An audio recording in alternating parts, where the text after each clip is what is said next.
right now on 5 on Your Side at 10. Taste of September, even cooler, drier air heading our way for the middle of the week. What this pattern means for the weekend ahead. Winds of change in the Windy City. We're live at the DNC in Chicago for the historic handover in presidential politics. Our top story, first day jitters turn to frustration and relief. This is crazy, like I'm spinning. I was very nervous because I thought the bus wasn't gonna come. Tonight, parents and district leaders grade the first real test of a patchwork plan to get St. Louis students to school. Thousands of students started class today in St. Louis public schools, but getting there wasn't exactly smooth sailing. Good evening. I'm Mike Bush. And I'm Kelly Jackson. Transportation has been up in the air for months as district leadership remains in limbo. 5 on Your Side's Andy Kroll has an initial report card on how things went today.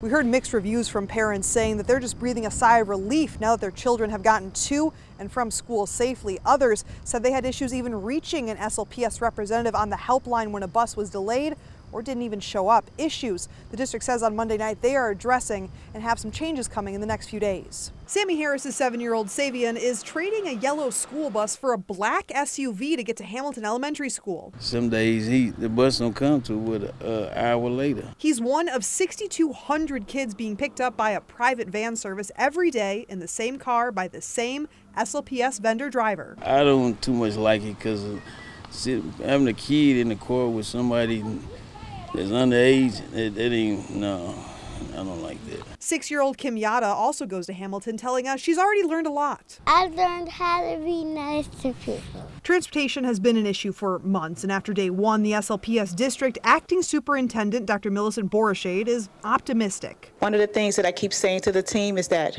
we either win or we learn, and right now we're learning a lot. First day attendance at 72%, the same as last year. Families on social media saying some vehicles were on time, delayed, or didn't come at all. In the morning, the bus was late, probably 15 minutes late. I stand with them. It should be better, and we're working to make it better. Nearly 1,500 students are taking Metro Transit to school. We haven't heard any issues with Metro, but I do know that, as Dr. Borashade mentioned, they did have safety officers. We had our safety officers present, so not bad for a first day. We appreciate the carpooling. We appreciate parents saying, I'm going to opt out and I'm going to take my own child to school. I'm going to take somebody else's child to school. It really shows the community that we have. Parents like Terlika Miller, who plans to walk or drive her first grader to and from Hamilton every day. I want to know about her protection, strangers, anything and her learning to get there. I just want my daughter to get the best education she needs as a parent. SLPS reiterates there is a chance that vehicles might not show up on Tuesday morning again, and if that does happen, you're asked to call the SLPS Transportation Department at this number, which is 314-633-5107. The district says that staffing will be increased for the second day of school to have things run a little bit smoother. Reporting at the SLPS headquarters, Annie Kroll, 5 on Your Side.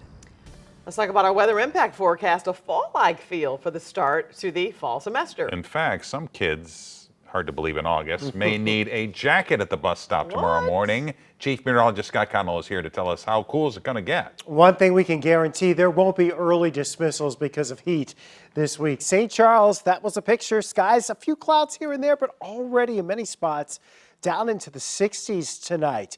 Yes, it's a little later than normal. It's after 11 o'clock, so yeah, we're getting there. Tomorrow morning, though, out the door, 60 degrees. St. Charles, Francis Howell, Fox C6, 3 of the larger districts that are heading back into class tomorrow for the first day of school. Temperatures tomorrow morning will only be in the 50s to 60s, but going into the afternoon hours, we're going to push those temperatures back into the mid-70s to around 80 degrees, much like what we saw today.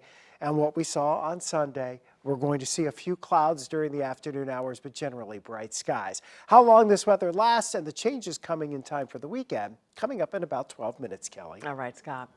Prosecutors have filed first-degree murder charges in a deadly shooting on Maryland Heights gas station. 25-year-old James A.J. Mays is accused of shooting and killing 37-year-old Jerome Gooden last night outside the Circle K at the intersection of Dorset and McKelvey.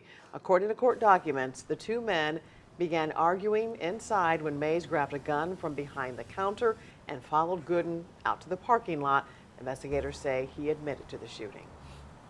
And we have learned a man has died following an overnight shooting in the Tower Grove South neighborhood. The shooting happened on South Grand near Utah. The 28-year-old victim died at the hospital. No arrests have been made. If you have information, you can leave an anonymous tip with Crime Stoppers. The number 866-371-TIPS. Tonight, Ferguson police officer Travis Brown is still in a fight for his life in the hospital. The man charged with putting him there appeared in court today. Elijah Gant waived his right to a bond hearing, meaning he'll stay in jail with the same bond amount. Defense attorney Scott Rosenblum, known for defending high-profile clients, now represents Gant. 5 on Your Side spoke with a law professor to see what could be next for this case. Because the officer is seriously injured, the defendant is looking at 10 to 30 years in prison. Mr. Rosenblum might be interested in a plea deal to reduce the sentence and not even worry about a trial.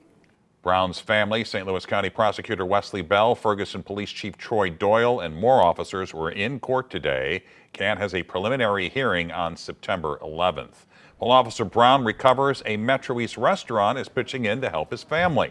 Mr. Barbecue donated $10 from every fried chicken meal sold today to help with Officer Brown's medical bills.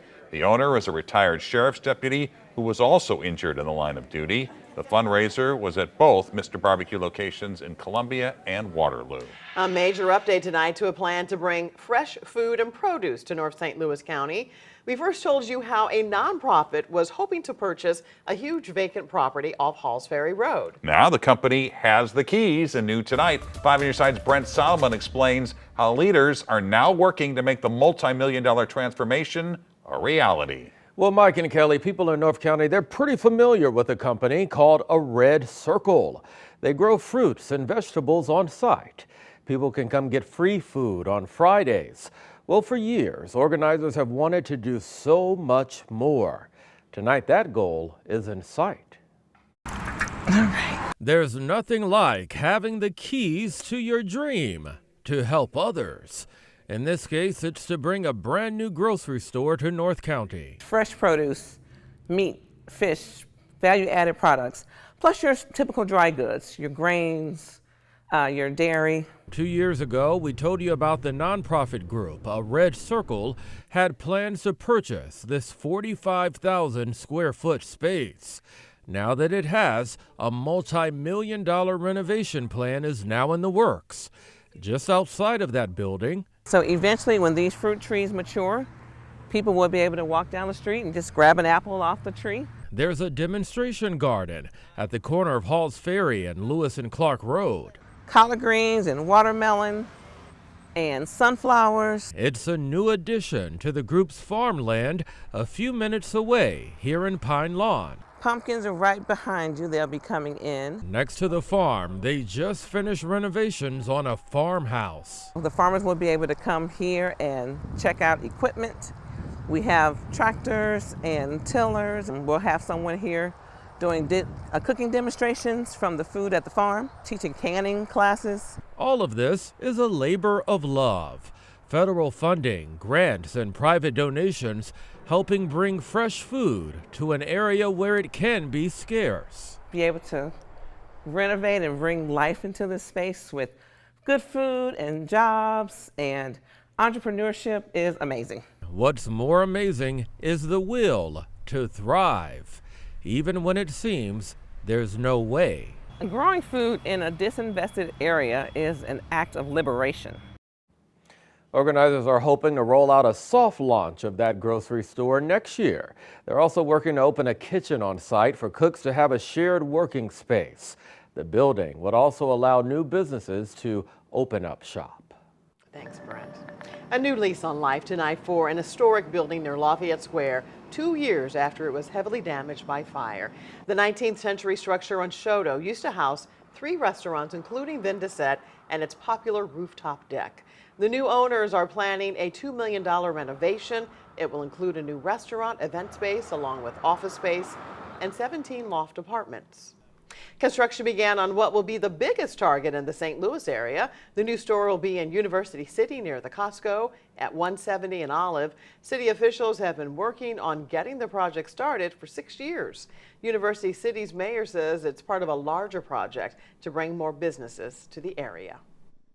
passing the torch to an historic nomination. America, I love you. We are forever grateful to you. President Biden addresses the Democratic National Convention. We're live tonight from the convention floor. Caught on camera, an out-of-control UPS truck. Tonight, the heat the company is taking over allegations of an overheated driver.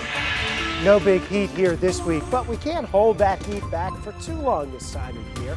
The trend we're seeing heading through the next couple of weeks in 7 minutes.